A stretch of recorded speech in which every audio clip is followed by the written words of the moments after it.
Tips para vivir el culto en tu casa. Primero, prepara tu hogar para participar. Prepara el lugar donde vas a ver el culto, creando un ambiente propicio. Toma las medidas que sean necesarias para que nada ni nadie puedan interrumpir este momento. Por ejemplo, silenciar tu teléfono. Hazlo con tiempo, sin afán. 2. Prepárate tú también. Una vez preparado el lugar, ahora te invitamos a que te prepares, ya sea de manera individual o en familia, para tener un encuentro con el Señor. Si estás solo, recuerda que formas parte del cuerpo de Cristo y estamos unidos por el Señor, así que no estás solo. 3. Abre bien los oídos y también el corazón. Dios nos habla por su palabra, así que abre bien los oídos. Participa activamente de las lecturas bíblicas, las oraciones y los cantos. 4. Invita a los miembros de tu familia a participar. Este es su momento para compartir la fe en el Señor Jesucristo con nuestra familia. 5. Reconociendo al Señor con nuestros diezmos y ofrendas. Para la entrega de tus diezmos y ofrendas, puedes comunicarte con la iglesia para indicarte cuáles son los canales abiertos para este propósito.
Nos acercamos a la palabra del Señor en el Salmo 99. El Señor es Rey, que tiemblen las naciones. Él tiene su trono entre querubines, que se estremezca la tierra. Grande es el Señor en Sión, excelso sobre todos los pueblos. Sea alabado su nombre grandioso e imponente. Él es santo. Rey poderoso, que amas la justicia, tú has establecido la equidad y has actuado en Jacob con justicia y rectitud. Exalten al Señor nuestro Dios, adórenlo ante el estrado de sus pies. Él es santo. Moisés y Aarón se contaban entre sus sacerdotes, y Samuel entre los que invocaron su nombre. Invocaron al Señor, y Él les respondió. Les habló desde la columna de nube. Cumplieron con sus estatutos y con los decretos que Él les entregó.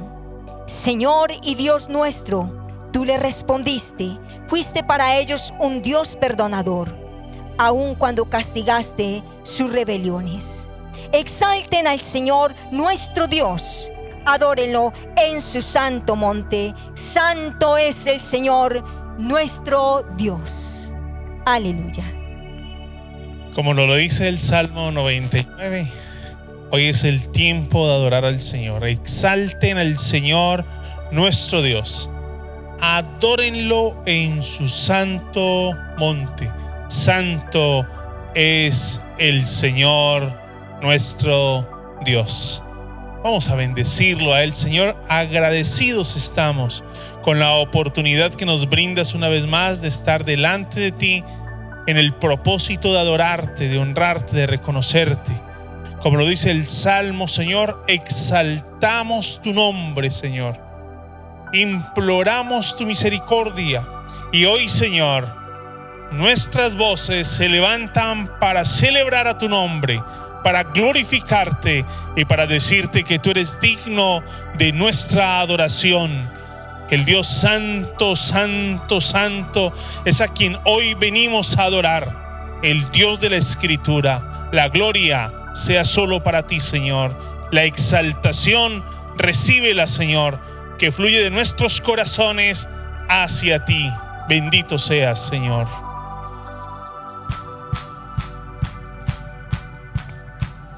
Con todo el corazón, adorémoslo. Con tus palmas, en familia, con todo tu ser.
alabe por siempre a nuestro Señor. Lo que respira, alabe al Señor. Lo que respira, alabe al Señor. Alabad a nuestro Dios en su santuario, en la hermosura de su cielo. Por sus proezas alabadle a Él. Alabadle por la grandeza de su nombre, con el sonido de bocinas, salterio, arpa y a la vez cantar. Alabadle con el alegre pandero, con el candor de la danza, cantar con gozo al Señor. Alabadle con cuerdas, flautas y címbalos, de júbilo y resonantes, de su lenguaje todo lo que respira, alabe al Señor. Lo que respira, alabe al Señor. Alabad a nuestro Dios en su santuario, en la hermosura de su cielo. Por sus proezas alabadle a Él. Alabadle por la grandeza de su nombre, con el sonido de bocina, salterio y arpa y a la vez cantar. Alabadle con el alegre pandero, con el candor de la danza, cantar con gozo al Señor. Alabadle con cuerdas, flautas y címbalos, de júbilo y resonante, en su lenguaje todo lo que respira, alabe al Señor. Lo que respira, alabe al Señor. Amén. Lo que respire, alabe el nombre del Señor. Todo lo que respira, la creación alaba al Rey de Reyes.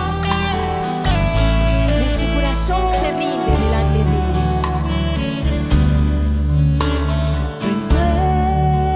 Renuévame, Señor Jesús. Por favor, Ya no quiero ser trata hoy con nuestras igual. vidas, Señor. Trata hoy con nuestro corazón, Renuévame, Señor Jesús. Pon en mí tu corazón, porque todo lo que hay dentro de mí necesita ser cambiado, Señor.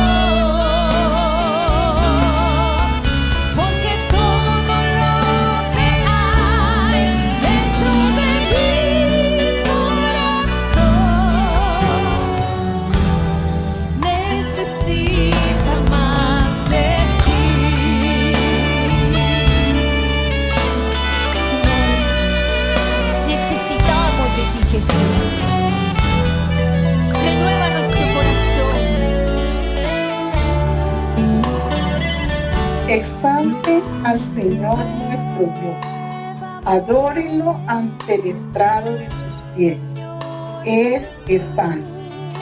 Exalten al Señor nuestro Dios, adórenlo en su santo monte.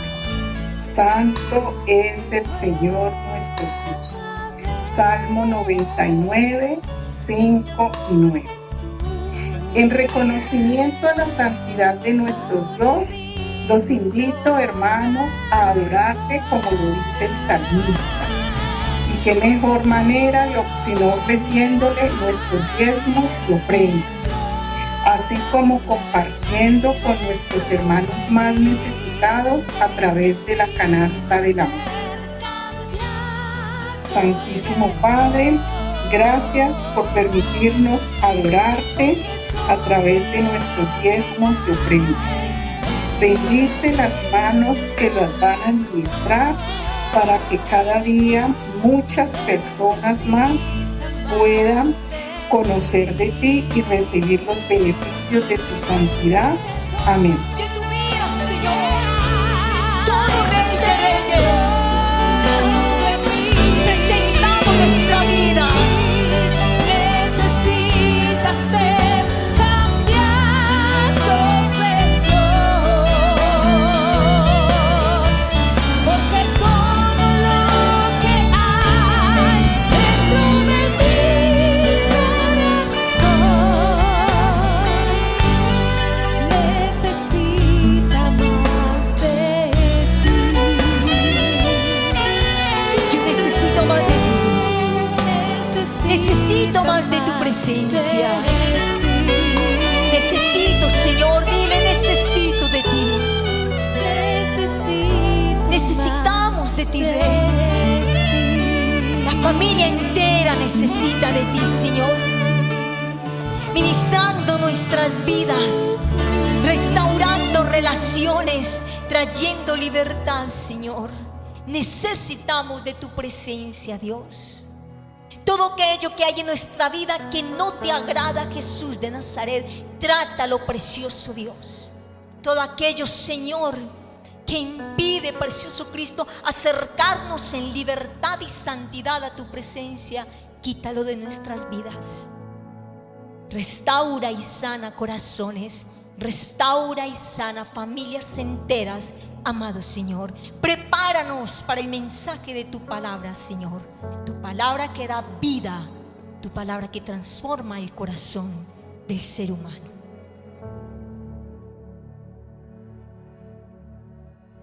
Damos gracias al Señor que por su misericordia nos permite estar nuevamente atentos a disfrutar el mensaje de su palabra. Vamos a estudiar, vamos a continuar con el mensaje que hemos traído durante estos tiempos, esta serie que estamos realizando en la primera carta del apóstol Pedro. Se nos ha venido hablando de lo importante que era esta carta para aquellos hermanos del primer siglo. En los mensajes anteriores hemos hablado de una vida con esperanza, una herencia segura, una salvación gozosa, una fe genuina, un gozo precioso, una investigación diligente, una revelación personal que Dios hizo a través del apóstol Pedro para traerle a aquellos que habían sido llamados por Cristo a heredar una vida con esperanza, los cuales tenían toda una herencia reservada en los cielos. Estos pues vivían como peregrinos y como peregrinos seguían alabando y glorificando a Dios. Ahora bien, estos peregrinos debían vivir de una manera consecuente al llamamiento que se les había hecho. Y precisamente de eso quiero que compartamos en esta mañana, viviendo de manera consecuente con el llamamiento. Y el texto, quiero que veamos 4 exhortaciones con las cuales debe vivir el creyente de una manera consecuente con el llamamiento. Nos ofrece el pasaje que vamos a tomar en esta mañana 4 exhortaciones. La primera es una exhortación a la santidad. A eso se les exhorta a los peregrinos del primer siglo. Y esa es la misma exhortación que Dios tiene para usted y para mí también el día de hoy. Una exhortación a vivir en santidad, en la santidad de Dios. Y quiero invitarle para que abra allí su Biblia conmigo en la primera carta del apóstol Pedro, capítulo 1, versículos 13 y 16. El apóstol Pedro les dice a aquellos peregrinos: por eso, dispónganse para actuar con inteligencia, tengan dominio propio, pongan su esperanza completamente en la gracia que se les dará cuando se revele Jesucristo. Como hijos obedientes, no se amolden a los malos deseos que tenían antes, cuando vivían en la ignorancia. Más bien, sean ustedes santos en todo lo que hagan, como también es santo quien los llamó. Pues está escrito: sean santos, porque yo soy santo. El apóstol Pedro trae a su mente en esta exhortación aquel llamamiento que el Dios Santo le ha hecho a su pueblo en todos los tiempos. Y aquí la palabra que él utiliza, agios, es la palabra que equivale al hebreo kadosh en el Antiguo Testamento, para denotar el término o la expresión santo, lo cual se puede traducir como separado de y consagrado a. Por lo tanto, santo parte de la base de la exclusividad y de la dedicación a algo o a alguien. De ahí que Dios le ordena a Israel santificarse para él, es decir, dedicarse exclusivamente al Dios Todopoderoso. Desde el Antiguo Testamento, el apóstol Pedro recoge la expresión o el mandamiento que Dios ya ha dado a través de Moisés en Levítico 20, versículos 7 y 26, donde el Dios Santo hace un llamamiento a ese pueblo que él ha escogido a que vivan en consecuencia a aquel Dios que es santo. Con respecto a Dios, la santidad es su carácter esencial. La Biblia nos va a mostrar, nos va a hablar de que Dios es santo por excelencia. Santo, santo, santo. Nos revela Isaías 6:3. Pero con respecto a los seres humanos, a los objetos, a los lugares y a los tiempos, la santidad se deriva siempre de la proximidad que estos tienen al Dios Santo, o la relación que se tiene con Él.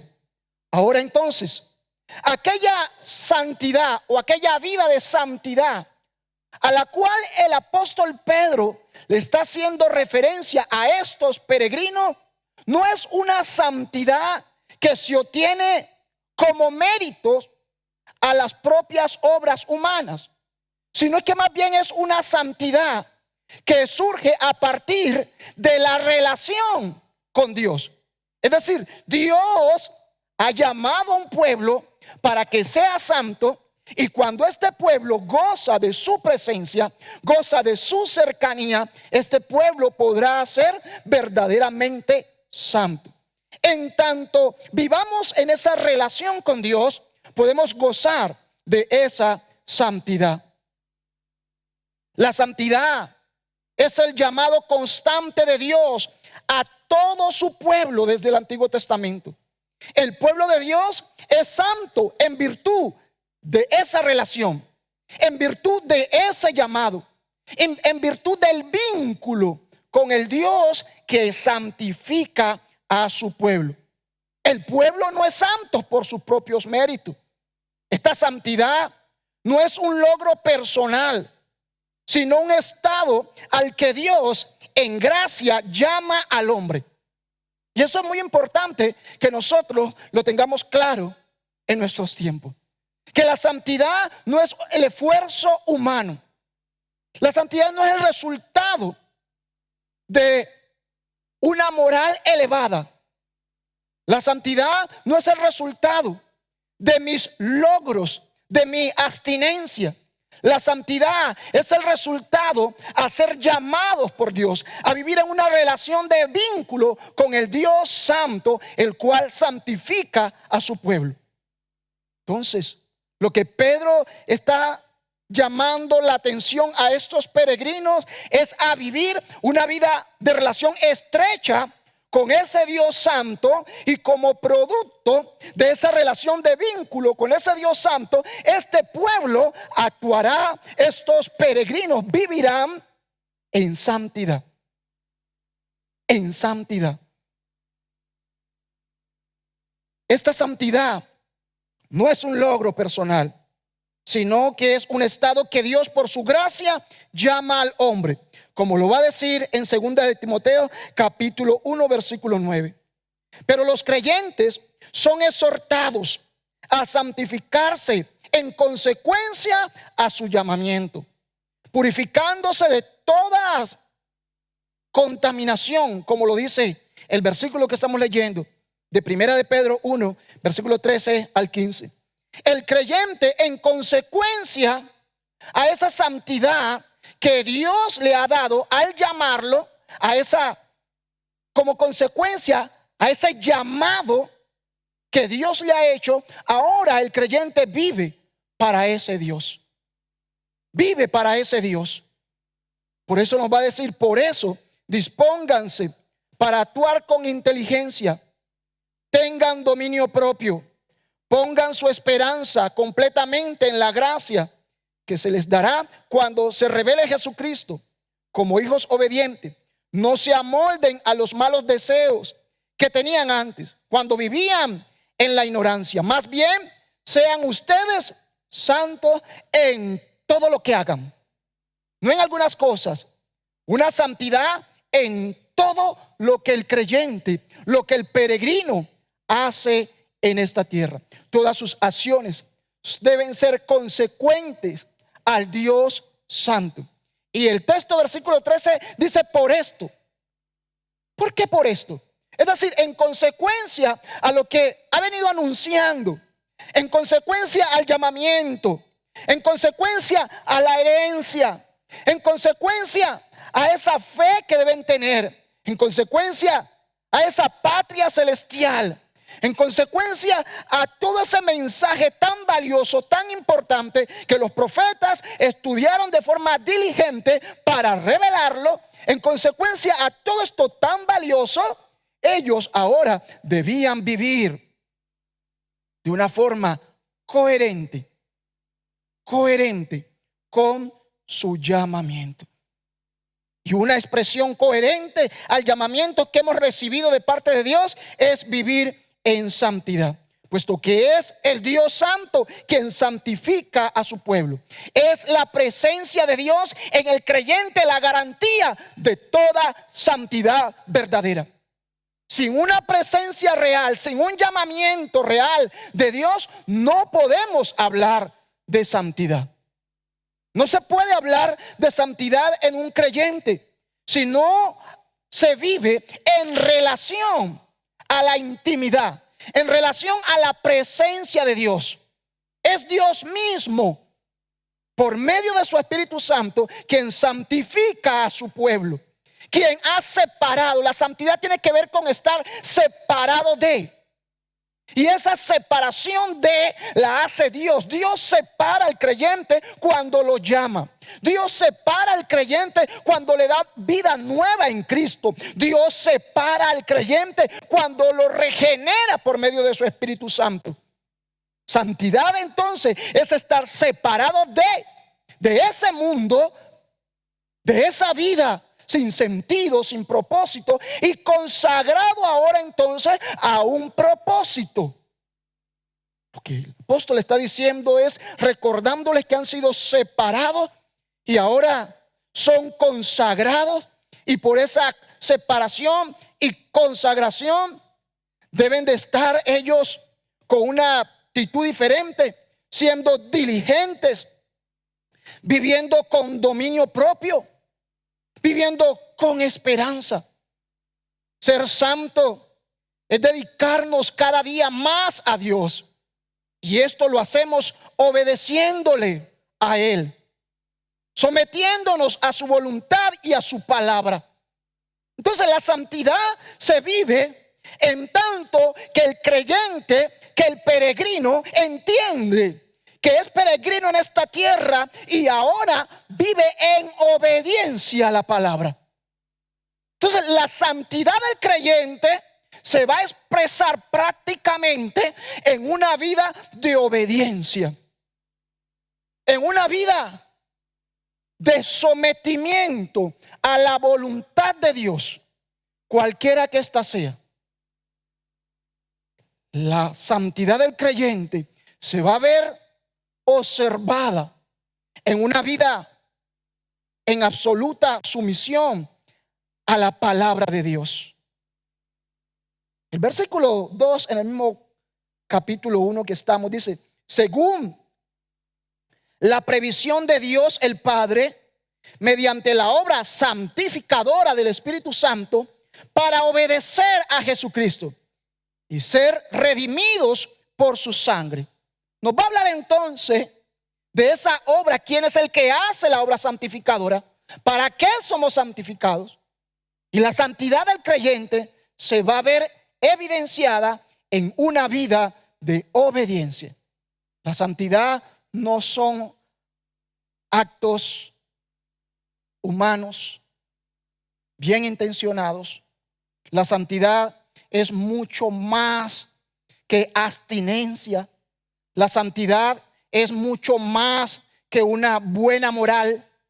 La santidad es la obra de Dios en el creyente. Es la obra que Dios hace por medio del Espíritu Santo en aquellos que han sido separados por el mismo Dios y consagrados para servicio de ese Dios santo. Ahora el creyente, el peregrino, debe permanecer en esperanza de esa salvación. Debe mantenerse con su atención fija en esa salvación futura que nos viene hablando y que nos va a decir que tenemos reservada para cuando Jesucristo sea revelado. Ese creyente que ha sido separado ahora está concentrado en lo que tiene por delante. No tiene tiempo para perder. No se distrae en aquellas cosas que el mundo le presenta, puesto que es un peregrino. No se aferra, puesto que es un peregrino, viene de paso, lleva una mochila ligera, su maleta es ligera porque está de paso. No se aferra al pecado, no se queda cada día enlodándose. Él busca estar listo porque él ha sido separado. Él va hacia una patria celestial. La segunda exhortación que el apóstol Pedro le hace a aquellos peregrinos es una exhortación al temor de Dios. Versículos 17 al 21. Va a decirle el apóstol Pedro a aquellos peregrinos: ya que invocan como Padre al que juzga con imparcialidad las obras de cada uno, vivan con temor reverente mientras sean peregrinos en este mundo. Como bien saben ustedes, fueron rescatados de la vida absurda que heredaron de sus antepasados. El precio de su rescate no se pagó con cosas perecederas como el oro o la plata, sino con la preciosa sangre de Cristo, como de un cordero sin mancha y sin defecto. Cristo, a quien Dios escogió antes de la creación del mundo, se ha manifestado en estos últimos tiempos en beneficio de ustedes. Por medio de él, ustedes creen en Dios, que lo resucitó y glorificó, de modo que su fe y su esperanza están puestas en Dios. Un llamado entonces al peregrino, al creyente del primer siglo y al creyente de hoy a vivir una vida en temor a Dios. Los cristianos poseen el privilegio de llamar Padre a Dios, porque son verdaderos hijos. La Biblia nos va a decir en el versículo 3, dice que Dios nos ha hecho nacer de nuevo, de que somos sus hijos. Pero tal distinción tan grande de ser hijos de Dios alberga el peligro de que ya no se tome en serio a Dios, de que el cristiano no se sienta temeroso de Dios. Porque muchas veces los cristianos, las personas, solemos excedernos en la confianza. Y como ya somos familia, como ya soy hijo, entonces sentimos que podemos, pues, darnos ciertos gustos, darnos ciertas licencias y actuar sin un verdadero temor. Pero el apóstol Pedro, está recordando que somos hijos, que hemos sido llamados por Dios para una vida nueva, pero debemos de vivir en santidad y con temor a Dios. Temor a Dios, no miedo, sino temor. Tener temor de Dios es sentir un absoluto respeto, reverencia y admiración por Dios, el creador de todas las cosas. Es su sumisión hacia la voluntad de Dios. El temor de Dios que Pedro les va a hablar a estos peregrinos tiene que ver con esa reverencia, con esa seriedad al llamado, con esa devoción al Dios que nos ha llamado, con ese asombro, vivir con esa expectación de asombro de todo lo que Dios ha hecho por nosotros y el Dios que nos ha llamado. Poder ver que es un Dios santo, celoso, que espera de nosotros que vivamos de acuerdo a su reino. El temor de Dios es tener la debida reverencia y respeto por Él y hacer todo lo que se requiere de nosotros para servirlo. Tener temor de Dios es estar frente a su rostro en todo lo que hacemos para ser agradable a Él.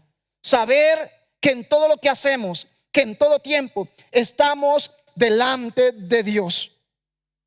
Tener temor de Dios es saber que no damos cuenta solo a los hombres, sino que estamos para dar cuenta a Dios. Tener temor de Dios es temer a desobedecer su voluntad. Tener temor de Dios es temer deshonrarlo con nuestras acciones. Tener temor de Dios es temer tergiversarlo a Él y a su palabra.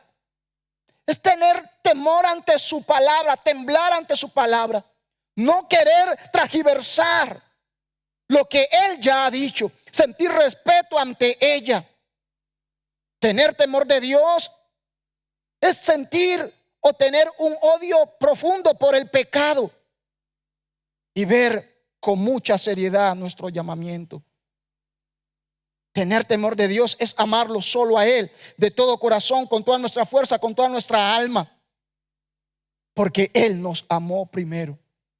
El apóstol Pedro llama a estos peregrinos entonces a vivir en santidad, en consecuencia al Dios santo.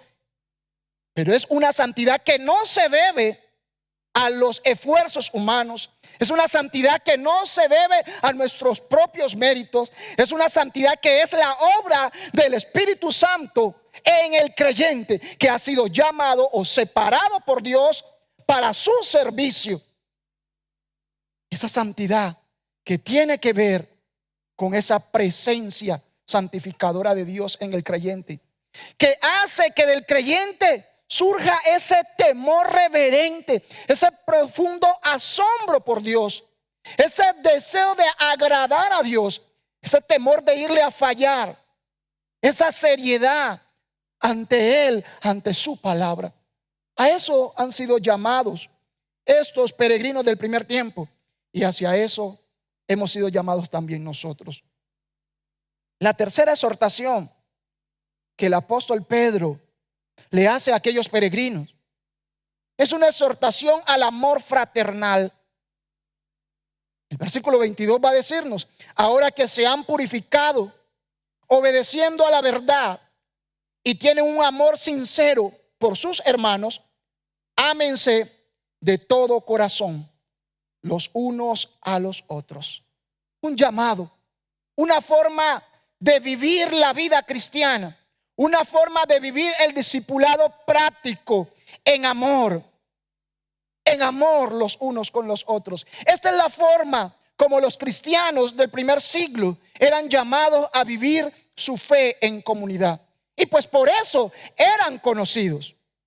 En Juan capítulo 13, del versículo 34 al 35, el Señor Jesús les va a decir: así que ahora les doy un nuevo mandamiento: ámense unos a otros, tal como yo los he amado. Ustedes deben amarse unos a otros. El amor que tengan unos por otros será la prueba ante el mundo de que son mis discípulos. El amor que se tengan unos por otros es la prueba reina ante este mundo que estas personas habían conocido a Cristo y eran discípulos de Cristo. Es amándonos de la manera como Dios ama, es amarnos de la manera como Cristo nos ha amado. Pero ¿cómo Cristo nos amó? Jesús amó a sus discípulos, dice Juan 13:1. Finaliza diciendo que así como había amado a los suyos desde el principio, los amó hasta el fin. Es decir, que la manera como Dios ama es de una manera constante, no es de una manera interrumpida, no es de una forma circunstancial, sino es que es un amor como su palabra nos va a hablar, nos va a decir que nos ama con amor eterno. Y ahora entonces el creyente, los peregrinos deben amarse mutuamente, mostrarse ese amor fraternal de manera prolongada, no de una forma circunstancial, sino a pesar de la circunstancia, a pesar de del dolor que podamos sentir por una falta, por una traición, por cualquiera que sea el evento, el accidente que se viva en la comunidad de creyentes, el amor está por encima. Eso es lo que el Señor nos manda. De esa manera los peregrinos evidenciaban que no eran de este mundo. Un mundo que ama a los que lo aman. El creyente ha sido llamado, el peregrino es llamado a amar aún a aquellos que los aborrecen. Cuando el mundo acepta a los que lo aceptan, tolera a los que son amables con ellos, el creyente, el peregrino, es llamado a amar aún a los insoportables, a aquellos que no son fáciles de soportar, a aquellos que no son fáciles de amar. Es lidiar con el carácter, con las distintas personalidades. Nosotros muchas veces tenemos una idea un poco romántica del amor y nos gusta ese amor del sentimiento bonito, como nos muestran las películas, como Romeo y Julieta, y qué bueno, entonces no hay problema, no hay dificultad, y creemos que el amor es un sentimiento. Pero cuando miramos en la Biblia, el amor más que un sentimiento es una decisión.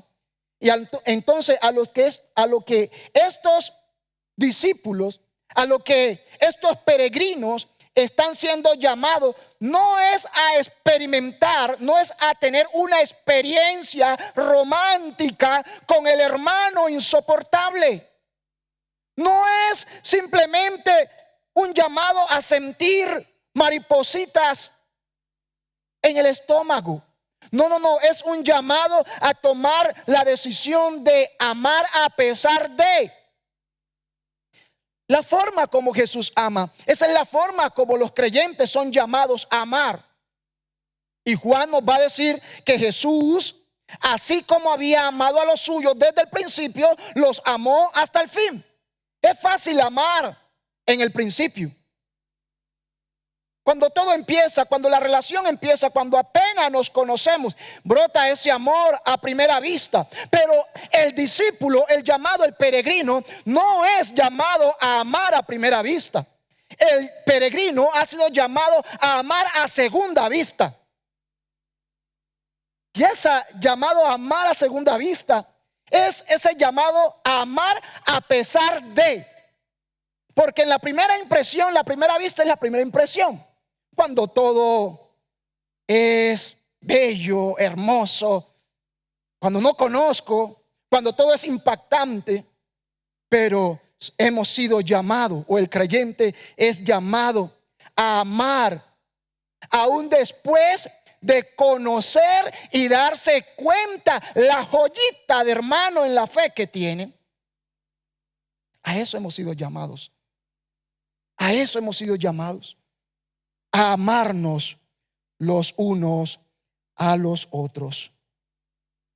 Ahora que se han purificado obedeciendo a la verdad y tienen un amor sincero por sus hermanos, ámense de todo corazón. No con un pedacito del corazón. No, de todo corazón los unos a los otros. Pues ustedes han nacido de nuevo, y no de simiente perecedera, sino de simiente imperecedera, mediante la palabra de Dios que vive y permanece. Ahora, la pasión no es simplemente sentir que yo siento amar. No. Ahora esa pasión está en hacer la voluntad de Dios que me manda a amarlo, a soportarlo, a darle 1, 2, 3, 4, infinitas veces oportunidad, así como Cristo me ha amado a mí.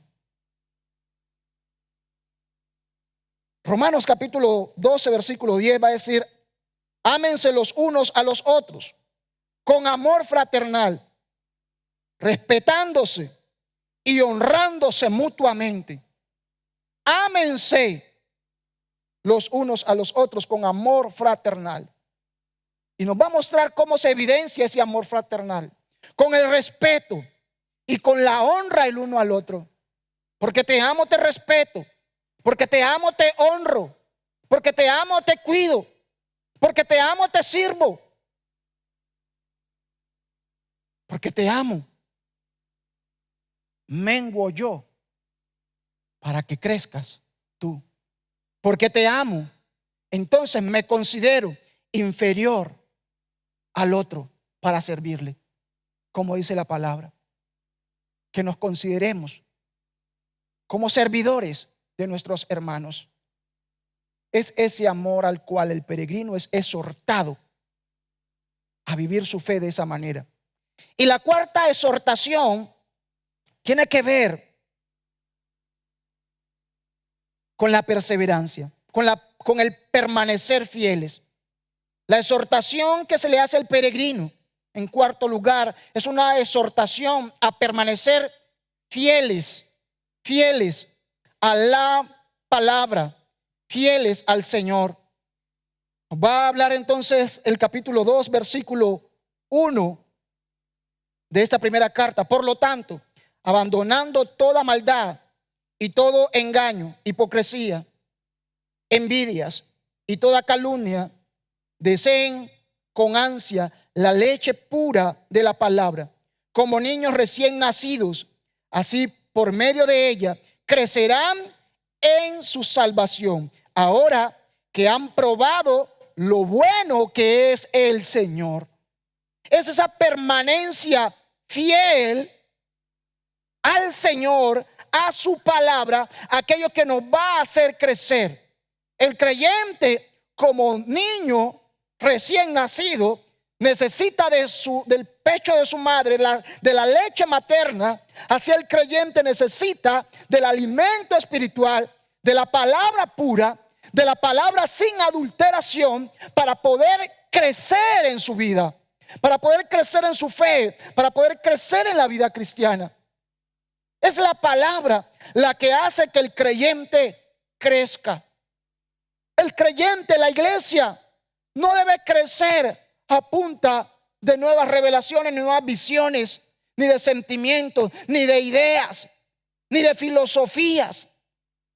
El creyente crece como consecuencia a la responsabilidad de alimentarse o de ser alimentado a través de la palabra.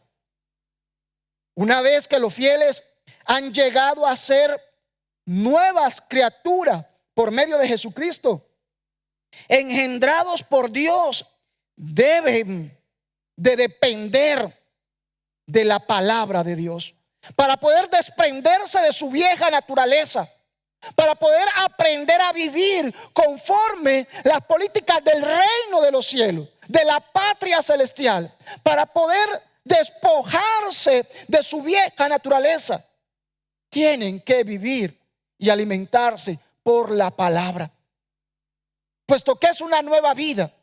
Y la nueva vida no consiste en nuestros meros esfuerzos, no consiste en vivir bajo nueva filosofía, bajo nuevos parámetros morales construidos por los hombres. Esta nueva vida consiste en vivir de acuerdo a Dios y a su palabra. Por lo tanto, para poder crecer en santidad, para poder crecer en ese amor a mis hermanos, para poder crecer en ese temor a Dios, yo debo permanecer fieles, alimentándonos de la bendita palabra de Dios. No despegarnos de ella, no desprendernos de ella. Por ella crecemos para llegar hasta la estatura de la plenitud de Cristo. Pero es el resultado, todo es el resultado de la permanencia fiel. Y vamos pudiendo vamos pudiendo evidenciar lo que ahora somos, lo que ahora hemos de ser en Cristo Jesús. Se ve manifestado por una vida de permanencia fiel hacia su palabra. No se trata de un instante, de camino fiel unos días, de busco unas horas, de busco por un tiempo. No.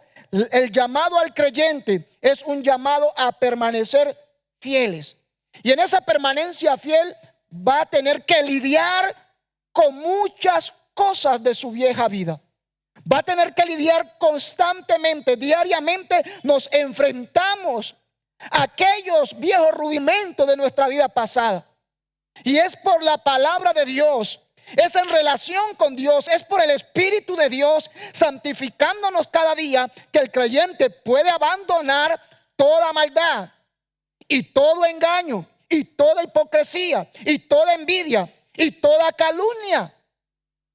Todo esto lo puede lograr en su permanencia fiel a la palabra.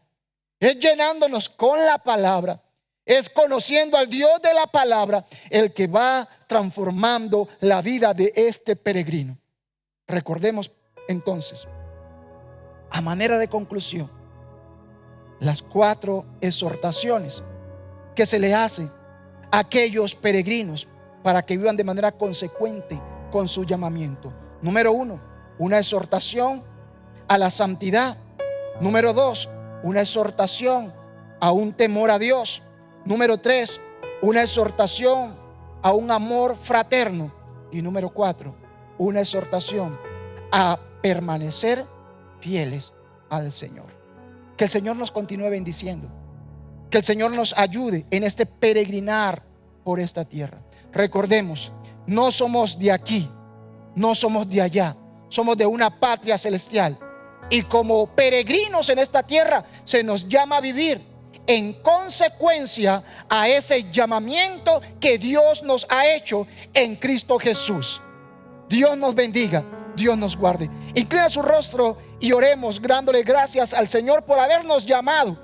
Oremos pidiéndole al Señor la fortaleza, rogándole al Señor que continúe obrando, haciendo su obra santificadora en nosotros y nos ayude a vivir de manera consecuente. Padre, en el nombre de Jesús te alabamos y te damos muchísimas gracias por tu amor, por tu bondad y por tu misericordia. Gracias por habernos llamado en Cristo Jesús. Gracias por habernos hecho nacer de nuevo para heredar, Padre Celestial, todas esas riquezas celestiales que tú tienes. Gracias por esa vida con esperanza que nos has dado. Gracias, Señor, por el llamamiento que nos has hecho. Ayúdanos a vivir en consecuencia a este llamado, en santidad, en temor a ti, Señor. Padre Celestial, viviendo y experimentando un profundo amor fraterno y viviendo, Dios de la gloria, Padre celestial, con perseverancia, Dios, en el nombre de Jesús. Amén y amén. Gloria a Dios.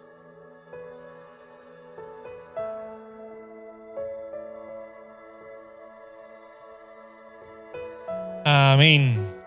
Gracias al Señor, pastor. Gracias por la palabra. Estamos en ese estudio de Primera de Pedro, peregrinos que van transitando con esperanza.